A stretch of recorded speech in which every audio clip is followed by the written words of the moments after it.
I'll be really brief and really just wanted to make myself available to answer any questions that you have about CU athletics. And but what I do want to say going into this is, and we've been talking around the country the last few weeks, traveling around to visit with donors, is it's probably one of the most successful falls that CU's had in their history, and we're proud of that. I think it's the first time that all of our teams in their competitive seasons, after the announcement that soccer has ranked 23rd now, that it's the first time in our history that all of our fall sports have been ranked in the top 25 at some point.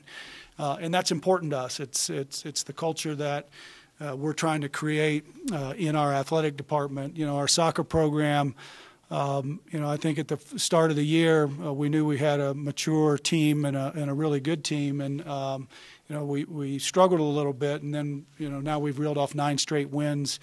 To be 5-0 in the Pac-12 is significant. We have 2 games on the road next week. I'll be attending both, which I'm excited about, out in the Bay Area. And they've got off to a great season, and Taylor Korniak, who's really having a super season as a freshman, is leading or tied in the Pac-12 in goals scored. So she's having a terrific year. Volleyball, we know what they've done. They upset number 12 UCLA a few weeks back and struggled a little bit on the road, but them being in the top 25 for as long as they have, they'll get back there. Our men's and women's golf teams have had a good fall so far. I know our men are competing today. Our women go to Stanford. Esther Lee is the number 1 rated golfer in the country, and that's something that we're really proud of. Our tennis team, Nicole Keneally, won her only invitational, even though it's not her competitive. They don't rank our tennis team at this time of the year. And then we saw what Nuria Ruiz did, this past week in the competition out in California. So we're off to a really good start. And then we haven't talked about football. And everybody knows what my expectations are with our football program, and we're 4-2 today. I like where we are. I like the leadership that we have in the locker room with our football team and the way they're performing, and it's a different team. And having that leadership in the locker room and having the leadership from Coach McIntyre and his staff has really got us off to a great start.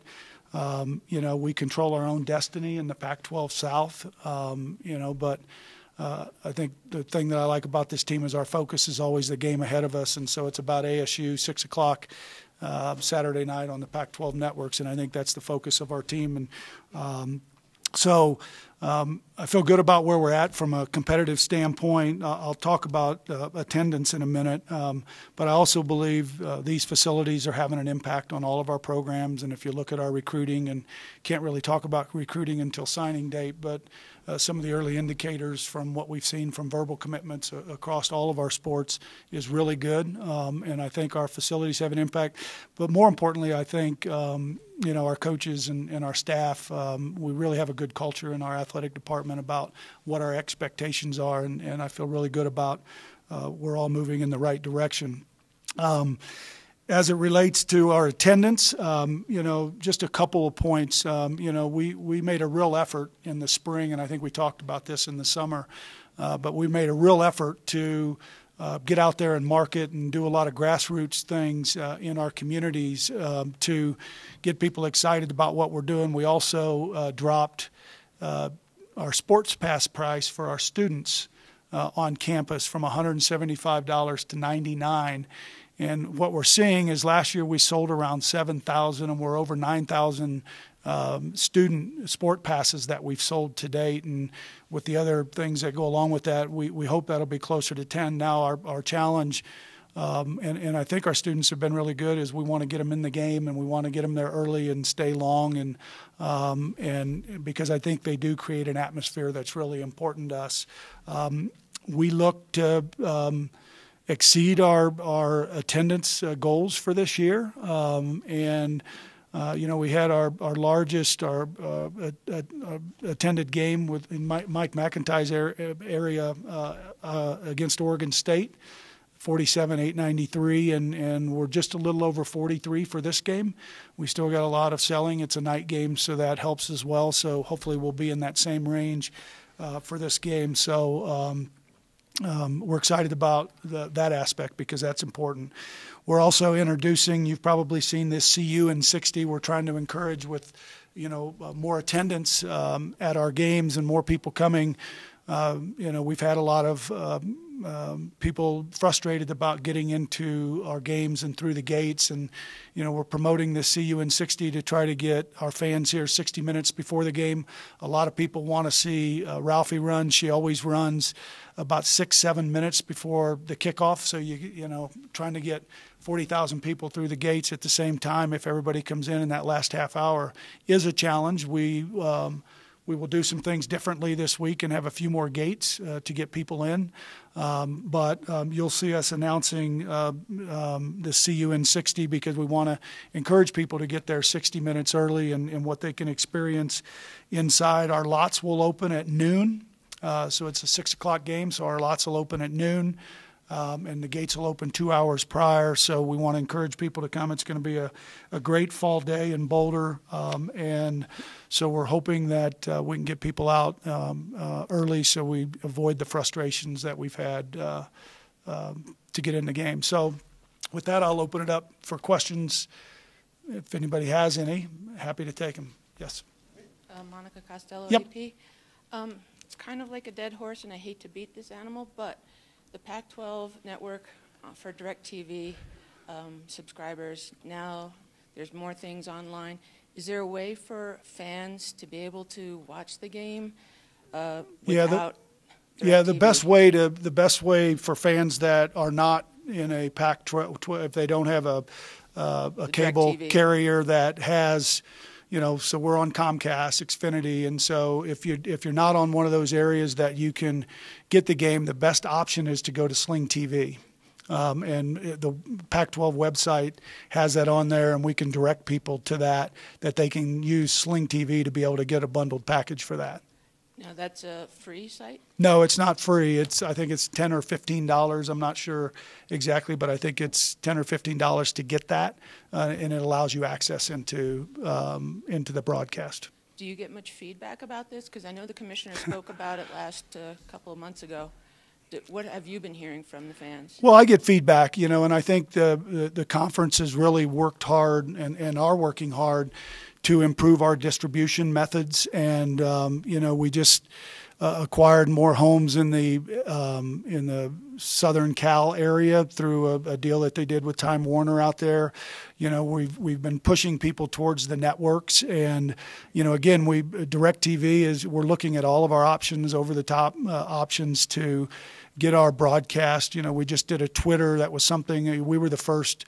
Our soccer match on Thursday was the first, or Friday was the first streamed match on Twitter, and I watched it when I was in California on my phone, and it was great. Our team, our Buffzone, and Eric Poloni, who's here, and Derek Swanson, they did a phenomenal job with that broadcast. So the conference is really working on other ways that we can get our broadcast out to more people. Distribution is a huge factor for us and a huge consideration that we talk about often with our conference office. Do I have fans that are frustrated about it? Absolutely. And I think what we're trying to do as a conference and as athletic directors is we're trying to find ways that we can get more people with their hands and their eyes on our product. Nick Kosmider, Denver Post. Yep. You mentioned it just a minute ago, midway point of the season, and you control your own destiny in the Pac-12 South, or in the Pac-12. A lot of people outside this program didn't see that coming. What was it that you saw or indications that you had that going into this year that this was going to be a turnaround that makes you not surprised by the success that the team's had thus far? Well, I think there's a lot of things, and I try to be visible and around and looking at our football team. And I think the biggest thing that gave me, I I guess the confidence that we would get to the kind of start that we have is that, the kind of leadership that we have in our locker room. And I can't say that enough. And having been, at the Texas Rangers when we went to the World Series and the clubhouse, and that has a big impact on, how you do, because those athletes are together a lot, and to have that kind of leadership in the locker room. And I think I don't know if Mike's the one who stated it, but it's the most mature team we've had since 2001 or something like that, and that makes a big difference. That people that have been there, that experienced, and then we got a few people back, and some people have matured, and there's been some surprises out there. But then I also think it's the quality of our coaching staff. And, Mike made some changes in the off season, and, we've got coaches coaching different areas now, and he restructured the staff, and he's really made some great moves that, and the great thing is everybody's working together, and, having Cheverini and Lingram and, Jim Levitt and having his staff back, intact after having been with him 1 year, I think makes a big difference. So I think it's just the maturity level of our staff and mostly our student athletes. How much does winning help donations? It helps, certainly helps. And, when you put 47 or 48,000 in the stadium versus 38, there's 10,000 more potential donors. And, but, what we want to fill this stadium, because when Folsom is full, it's pretty loud, and it's one of the great atmospheres in college athletics. And so we need to get back to that. That's been our goal. I think we've been patient, even though I'm not a very patient person, but we've been pretty patient. And Mike's had a process, and he stayed to that process, and he stayed true to that process. And I think we're seeing the fruits of that. But let's remember that we're only 6 games through the season. We've still got 6 games to go, so there's a lot left to know. And so I think at the halfway point, we're happy where we are, but we got a lot of work to do these last 6 games, and most importantly, Arizona State Saturday.